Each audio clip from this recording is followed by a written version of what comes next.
Good morning, everybody. Welcome back. Throwing I'm Scott Selections here for Sunday, September 3rd. For again, today's play of the day. Quick recap what happened yesterday. We had a nice winner in the UFC with Lusa and McKee over 2.5 rounds at minus 136 on FanDuel.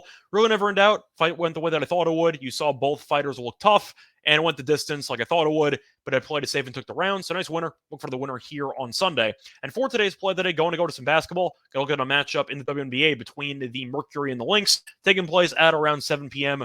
Eastern time. And for this one, we're going to take the home team here. We're going to take the Lynx minus 4.5 at minus 105 in BetMGM. Time of recording of 4 a.m. Eastern time. Covering why I'm going to take the Lynx in this spot. First reason, the Mercury are one of the worst road teams in the history of the league. The Mercury have lost 17 of their first 18 road games this season. They're also in bad form in general because the Mercury have lost 7 straight games, and 6 of them were by double digits. So the Mercury aren't even close in games recently, and I don't see that changing in this one. Now, Minnesota, on the other hand, has been in decent form lately, as the Lynx have won 3 of their last 5 games. And to go through the actual ratings in the last 5 games, Minnesota's better by a decent amount at offense and defense. So in the last 5 games, Minnesota ranks 7th in offensive rating. The Mercury rank 11th. And in the last 5 games, Minnesota ranks 7th in defensive rating as well, while the Mercury rank dead last. Now, there's also a motivational concern for the Mercury. The team's already out of the playoff picture. They have nothing to play for. In fact, they have the worst record in the league, so they're probably better off losing every game moving forward to guarantee a shot at Caitlin Clark potentially.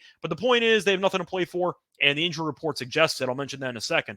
But as for Minnesota, they actually have a lot to play for because they're in the playoffs right now, and they're only half a game ahead of Washington for the 5 seed. So some seeding implications are still yet to be determined. And as a result, Minnesota's got to take advantage of every weak opponent on the schedule to stay ahead of Washington. But the point is, Minnesota should be very focused at home, while the Mercury have nothing to play for. So I do think 4.5 is way too low for a spread. And for the injury report, the Mercury are missing a bunch of players. Taurasi is out. She's averaging 16 points per game. Cunningham is out. She's averaging 11.3 points per game. And Petty's out, 5.2 points per game, but a pretty solid bench player for that team. The point is the Mercury have a couple of key players left, but with Taurasi being out, with Cunningham being out, the guard play is not great, and I do think that the Mercury, once again, with nothing to play for, I'm not sure how many minutes they're going to give the other star players that are left.